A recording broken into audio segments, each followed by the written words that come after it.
Ya, 5 tahun lalu, gagasan negara Asia Tenggara tampil di Piala Dunia cuma jadi bahan lelucon. Tapi hari ini semua berubah. Sekarang kita akan menelusuri 5 negara ASEAN yang secara perlahan tapi pasti siap menggebrak dunia. Dari tim yang dulu dicemooh, sampai negara yang pernah mengejutkan raksasa Asia. Dan satu di antaranya bukan cuma siap bersaing, tapi sudah mulai membuka pintu menuju Piala Dunia. Kita mulai dari negara yang pernah dianggap kuda hitam, yaitu Filipina. Tahun 2010-an, Filipina disebut-sebut sebagai calon kuat di ASEAN. Dengan pemain-pemain keturunan dari Eropa, mereka melesat naik di peringkat FIFA, bahkan sempat berada di atas Thailand. Tapi sekarang Filipina menutup Juni 2025 di peringkat 145 dunia. Mereka kesulitan di kualifikasi dan regenerasi jadi masalah besar.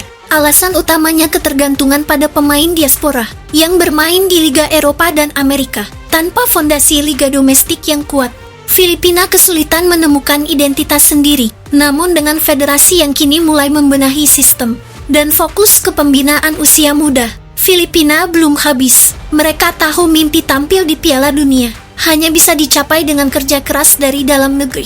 Tapi perjalanan ke Piala Dunia bukan hanya soal kejayaan masa lalu. Ada negara tetangga yang mulai bangkit, diam-diam membangun pondasi kuat, dan kini perlahan mulai diperhitungkan kembali, yaitu Malaysia. Malaysia bukan negara baru di pentas ASEAN, tapi kini mereka memasuki babak baru. Perpaduan antara pemain lokal dan naturalisasi membuat performa Malaysia kian menggila. Terbaru, mereka sukses membantai Vietnam dengan skor telak 4-0, sekaligus melonjak ke peringkat 125 dunia dalam ranking FIFA. Mereka mulai konsisten di laga FIFA Matchday dan tampil meyakinkan di kualifikasi. Namun pertanyaannya, apakah cukup? Tentu Malaysia belum punya pengalaman besar di level Asia, seperti Jepang atau Korea. Tapi jika terus mempertahankan konsistensi dan memperbanyak pertandingan melawan tim kuat, bukan tak mungkin mereka jadi pesaing serius di Piala Asia dan kelak Piala Dunia. Namun kalau bicara tentang konsistensi dan prestasi di era saat ini,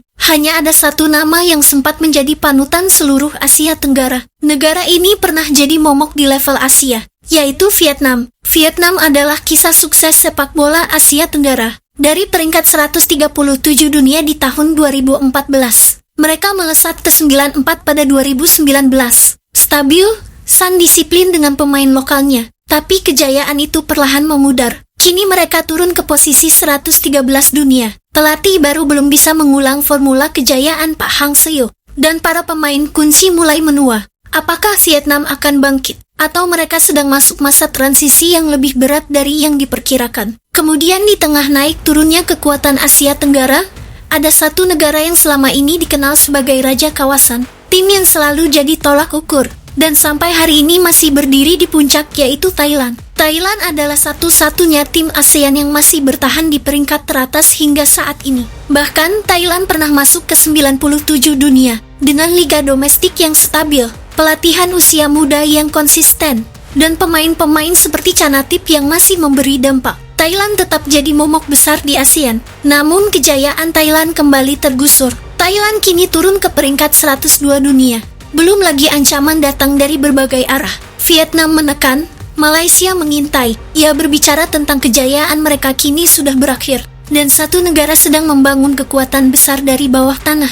Negara itu adalah Timnas Indonesia. Tak ada kisah sepak bola ASEAN yang lebih dramatis daripada Indonesia. Di tahun 2019, Timnas Indonesia duduk di posisi 173 dunia. Salah satu yang terburuk di Asia, kalah telak dari Malaysia, dihina netizen sendiri, dan dicemooh oleh negara-negara tetangga. Tapi sekarang Indonesia berada di posisi ke-118 dunia di tahun 2025. Tentu kenaikan yang terus konsisten hingga saat ini. Bukti bahwa timnas benar-benar sedang naik daun. Apa yang berubah? Tentu sangatlah banyak. Masuknya Sintayong yang sebagai pelatih, program naturalisasi diaspora Tom Haye, Jay Itzes, Justin Hner hingga Calvin Verdong dan Ole Romani. Kemudian regenerasi pemain muda seperti Marcelino Ferdinand dan Rafael Struijk. Dan yang terpenting mental bertarung yang baru. Kini timnas Indonesia tidak lagi takut melawan Irak, Vietnam, bahkan Arab Saudi hingga Australia. Garuda tidak lagi hanya mengepakkan sayap. Mereka terbang, menyerang, dan meninggalkan jejak. Apakah ini cukup untuk menuju Piala Dunia? Tapi sekarang kita sudah di jalur yang benar. Tapi perjuangan belum selesai. Justru baru saja memasuki babak paling menegangkan dalam sejarah sepak bola Indonesia. Setelah melewati babak ketiga, dengan penuh kerja keras mencuri poin dari tim-tim kuat Asia, Timnas Indonesia resmi melangkah ke round 4 kualifikasi Piala Dunia 2026. Sebuah fase yang belum pernah kita capai sebelumnya. Fase yang akan menguji segalanya. Bukan cuma kemampuan taktik dan teknik, tapi mental, nyali, dan ketahanan menghadapi tekanan.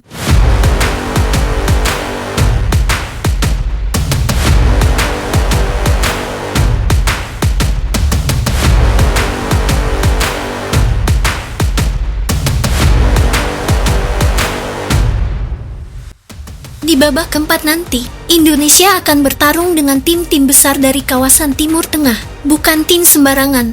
Kita bicara tentang negara-negara yang punya infrastruktur kelas dunia, pengalaman bermain di Piala Dunia, dan pemain-pemain top yang bertebaran di Liga Arab hingga Eropa. Tim-tim seperti Qatar, Arab Saudi, Irak, Uni Emirat Arab, mereka semua kemungkinan besar akan jadi lawan kita. Sistemnya sederhana tapi brutal. Hanya juara grup yang langsung lolos ke Piala Dunia. Runner-up harus lanjut ke round kelima. Kemudian bertarung lagi dalam tekanan. Dan tim yang menang akan bermain di playoff Interfederation. Artinya kita harus sempurna. Tidak ada ruang untuk kesalahan. Hanya satu juara grup yang bisa mengangkat bendera merah putih di pentas dunia.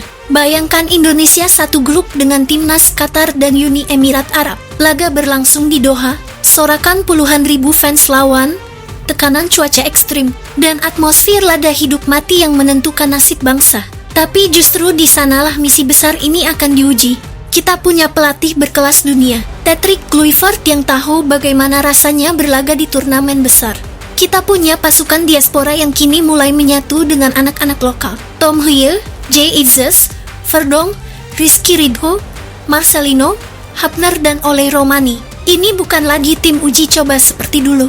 Ini adalah Garuda sesungguhnya, dan kini semua mata tertuju pada round keempat. Bukan lagi soal gengsi ASEAN, tapi soal harga diri bangsa. Tentang siapa yang pantas berdiri di panggung tertinggi sepak bola dunia. Bila kita berhasil menjadi juara grup, Indonesia akan tampil di Piala Dunia 2026. Dan itu akan jadi sejarah pertama dalam 90 tahun perjalanan kita di dunia sepak bola. Kita sudah sejauh ini, kita tidak akan menjadi badut. Kita adalah penantang. Sekarang tinggal satu pertanyaan. Beranikah kita bermimpi lebih tinggi dari sebelumnya? Karena Piala Dunia sudah menunggu kita di depan sana. Asia Tenggara sedang bergerak. Dulu diremehkan, sekarang diperhitungkan. Dan dalam 5 tahun ke depan, bisa jadi salah satu negara ASEAN yang akan mencetak sejarah dengan tampil di Piala Dunia. Ya, tulis di kolom komentar. Siapa menurut kamu yang paling siap tampil di Piala Dunia di semua negara ASEAN? Jangan lupa like, subscribe, dan aktifkan loncengnya. Karena di channel ini, kamu akan terus dapat konten tergila tentang Timnas Indonesia.